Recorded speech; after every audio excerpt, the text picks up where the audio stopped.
Thanks. I'm honored that the folks at LLS have asked me to speak at this year's event.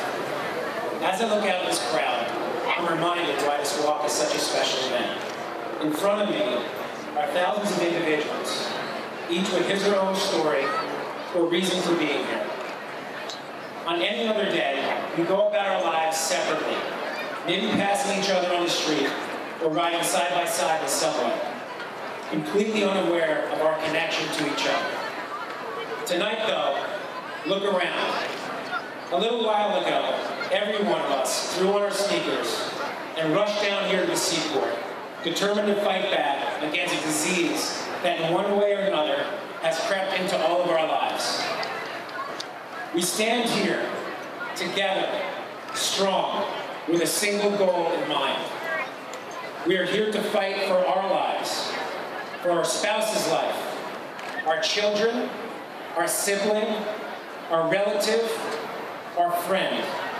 We are here because we lost someone and we don't want anyone else to be taken from us. We are here to light up this night with our optimism and our conviction to someday soon end this disease. I want to tell you what I've learned from this very special group of people, which you're all a part of. One, to all of you fighting cancer, especially you newbies, you're not alone.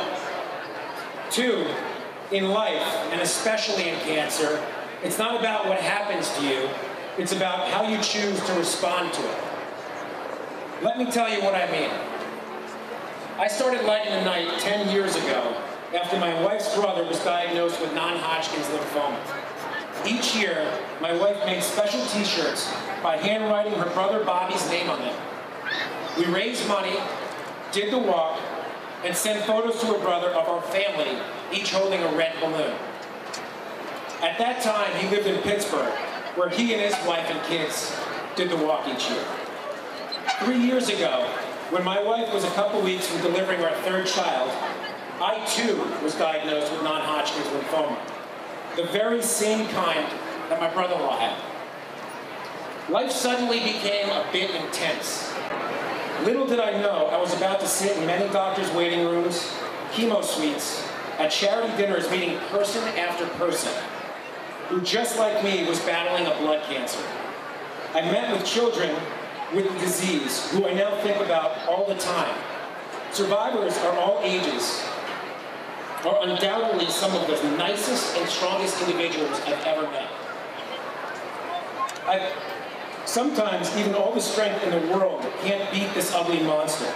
I made a special friend, Marjorie Avalon, who inspired me, but who unfortunately lost her fight last year. Now, I'm no doctor or researcher, and the last place I belong is in a lab or an operating room. But I definitely know how to motivate and to focus on reaching and exceeding goals. So I got on my computer, my phone, and talked to anybody that I could squeeze some cash out of. My wife would say that I did it to the point of sheer embarrassment. I'm not sure how to argue with that, but my OCD took over. I received an enormous outpouring of support from family, friends, and incredibly compassionate coworkers and clients. By the next walk, I'd completed 4 months of chemotherapy, and our team, the Lymphomaniacs, has raised $135,000. Last year, we stepped it up even further and raised $243,000. Then something unexpected happened. This past March, 1 month away from being able to celebrate 2 years in remission, I found out I had blood cancer again. Talk about a bad day.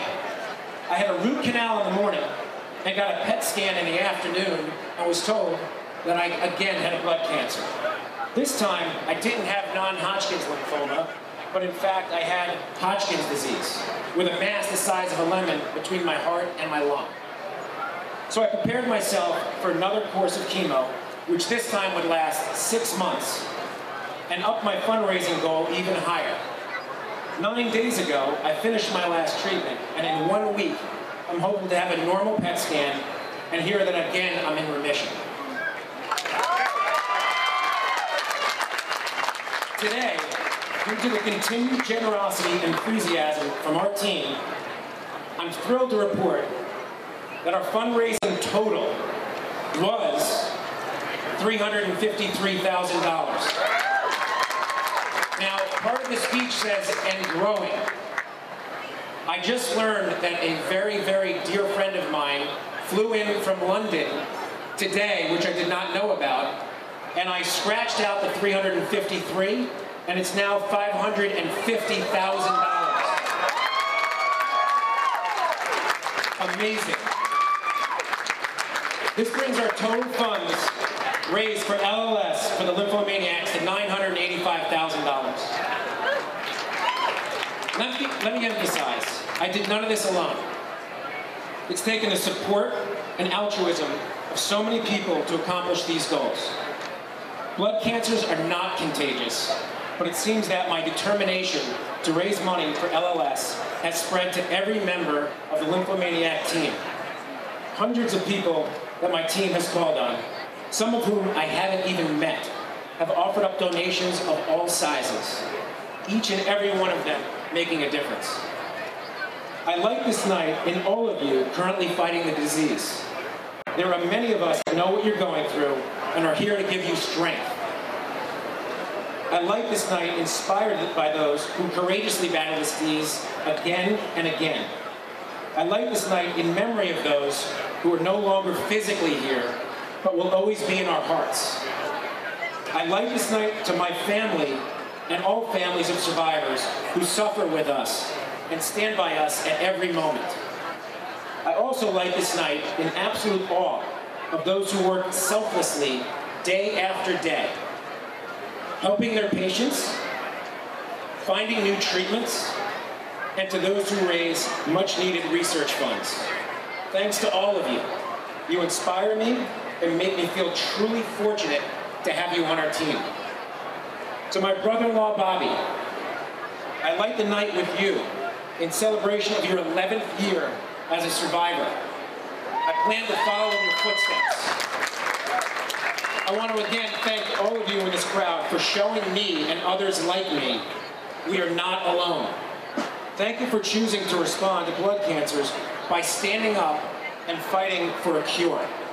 Have a great walk, and let's get over that bridge.